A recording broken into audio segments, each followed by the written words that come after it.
Hi, I'm Charlie from the Women in Leadership Body, Mind, Soul, and Business podcast. Here with you with a reading from the Path of the Yoga Sutras by Nicolai Bachman. Today we're on chapter 41, Isvara-Pranidhana, Humility and Faith. Faith is an oasis in the heart which can never be reached by the caravan of thinking. Gahil Gibran.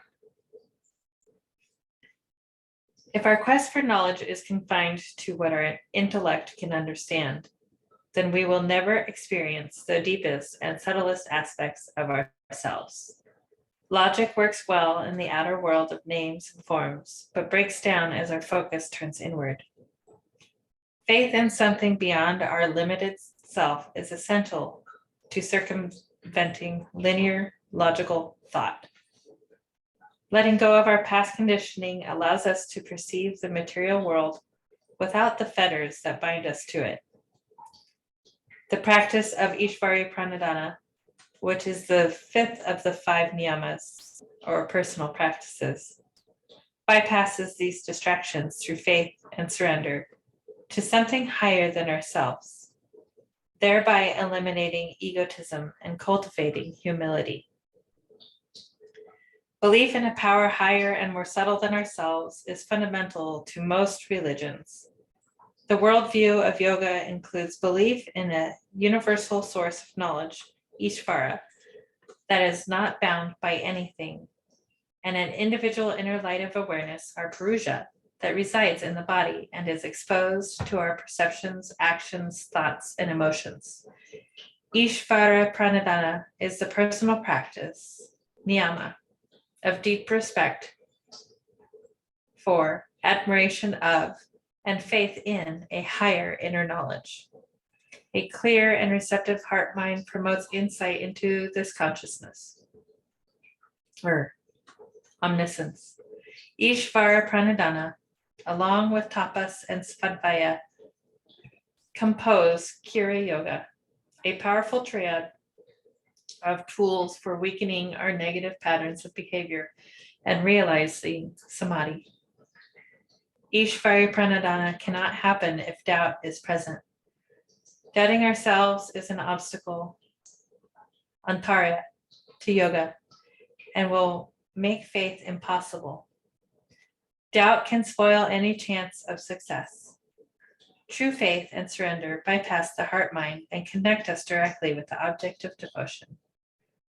To be successful, there can be nothing in the way. Faith in the unknown can neutralize fear of the unknown. As it is said, attitude is everything. It is better to project the positive energy of optimism and faith than to expect and fear the worst.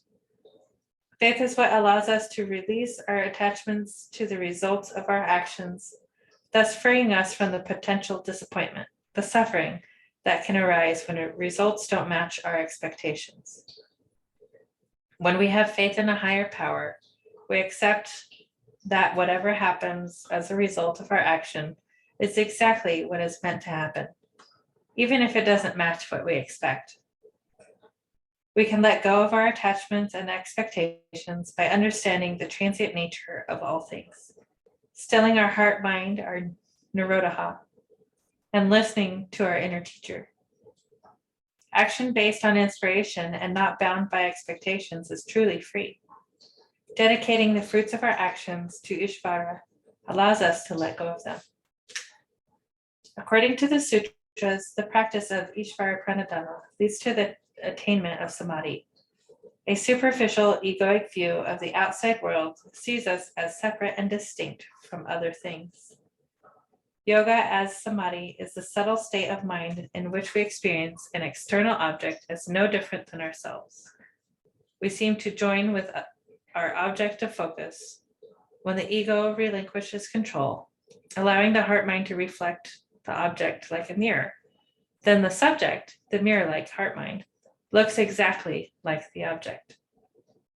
When we can fully surrender to a higher power, the unconditional devotion, bhakti, bypasses any other distracting thoughts and emotions, vrittis, rendering them quiet, nirodha, and leading to the state of samadhi. Cultivating a heart mind that sees the divine energy inside each person is the practical culmination of this niyama. Perceiving no difference between ourselves and others cuts through unawareness, avidya, demotes egotism, asmita, and is a form of samadhi. Pure love is independent of the outer, changing world around us.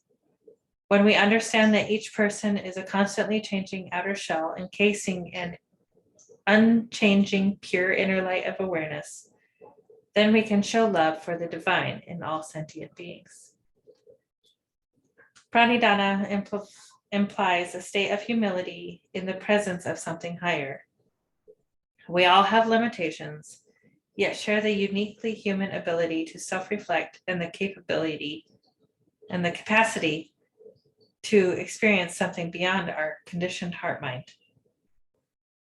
The words namate, which combine to form namaste, a common greeting in India, literally mean salutations to you and imply salutations to the divine with you.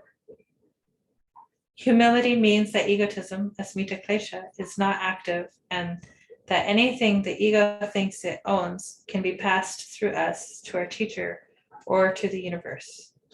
For example, if you think that what you teach or purport belongs to you, then asmita klesha has reared its possessive head.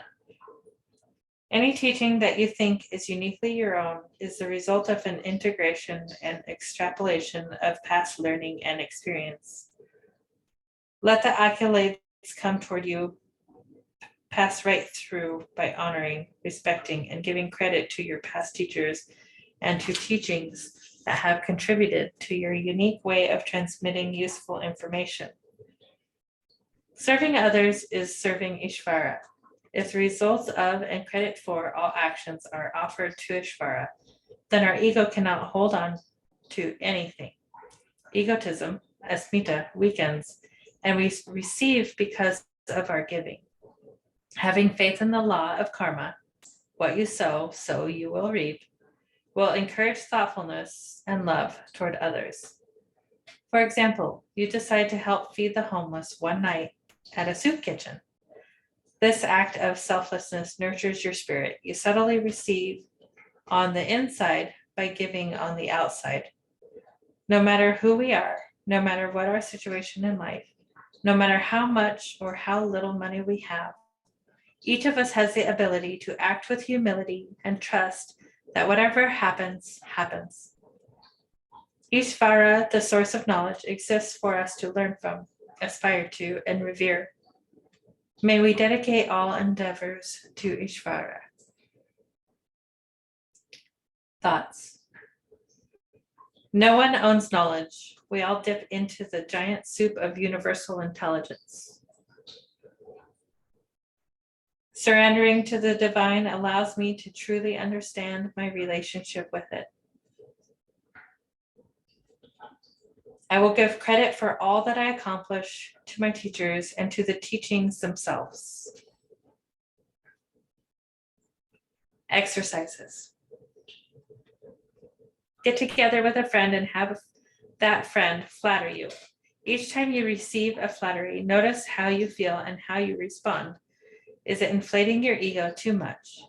Can you feel good about yourself while still letting go of it? Where can you redirect the accolades? How does this redirection change your response? Think of something that a person close to you says that really bothers you. Have a friend pretend to be that person and say the same thing to you. How does hearing those words make you feel? Why? How can you respond in a kind yet constructive manner, always distinguishing between their inner spirit and their accumulated patterns?